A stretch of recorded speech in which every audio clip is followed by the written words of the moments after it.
Hello বন্ধুরা, সবাই কেমন আছেন? আশা করি সবাই ভালো আছেন। তো গত ক্লাসে আমরা বাইনারি সংখ্যার যোগ শিখেছিলাম। আজকে আমরা বাইনারি সংখ্যার বিয়োগ শিখব।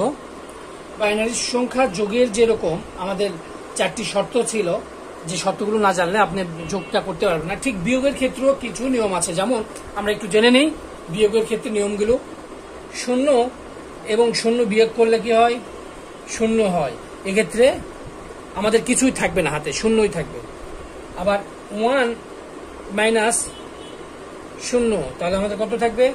1 থাকবে। 1 মাইনাস 1 বিয়োগ করলে হয় হচ্ছে 0।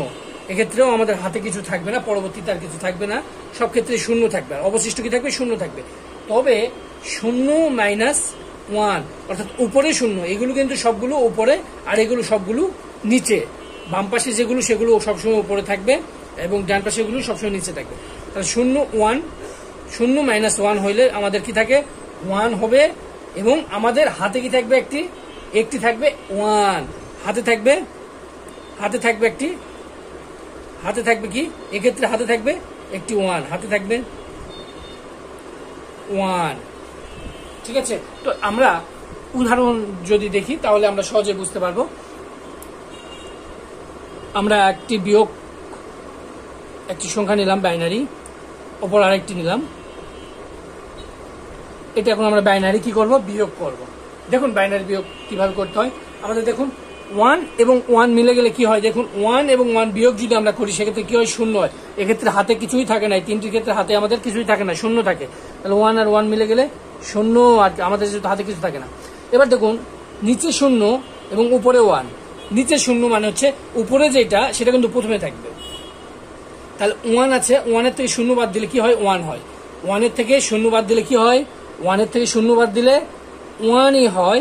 এক্ষেত্রে আমাদের হাতে কিছুই থাকে না। এবার দেখুন 1 এবং 1 আবার কি হয়? 1 আর 1 মিলে গেলে কি হয়? 0 হয়। হাতে কিছুই থাকে না। ঠিক আছে, তাহলে উত্তর আমাদের এটি 0 1 0 0 1 0 0 1 0।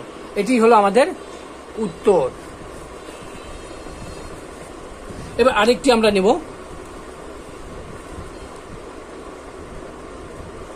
0 1 1 0 1 0। এটা বাইনারি বিয়োগ। এখন দেখুন আমাদের এই নিয়মটা সবসময় মনে রাখতে হবে যোগ এবং বিয়োগের ক্ষেত্রে। যোগের ক্ষেত্রে একটা নিয়ম, বিয়োগের ক্ষেত্রে আরেকটি নিয়ম। তো দেখুন 0 নিচে, উপরে 1, তাহলে উপরে 1 নিচে 0, এক্ষেত্রে আমাদের কি হবে? সংখ্যাটি কি হবে?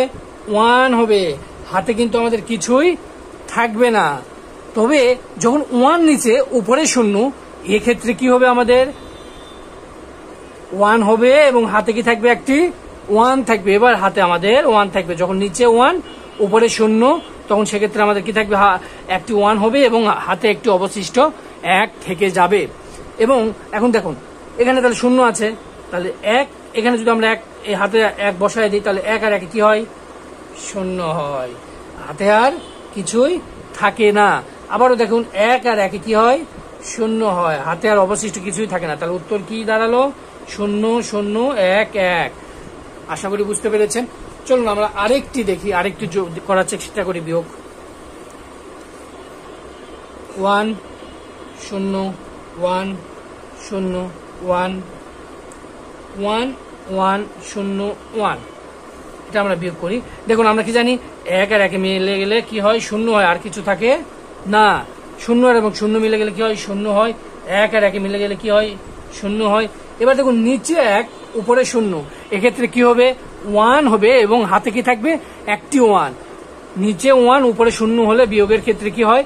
একটি 1 হবে এবং কি হবে? হাতে একটি 1 থাকবে। তাহলে এই একটা যদি এখানে বসায় দেই তাহলে কি দাঁড়ায়? 1 আর 1 0। তাহলে আমাদের উত্তর হলো 0 1 0 0 0। এটি হলো বাইনারি সংখ্যার বিয়োগের নিয়ম। যদি আপনারা গত ক্লাসের বাইনারি সংখ্যার যোগ কিভাবে করতে হয় না দেখে থাকেন তাহলে আমার ডেসক্রিপশনের লিংকে গিয়ে আপনারা দেখে আসতে পারেন। ধন্যবাদ সবাইকে, ভালো থাকবেন। যদি ভিডিওটি ভালো লাগে তবে আমার চ্যানেলটি সাবস্ক্রাইব করবেন।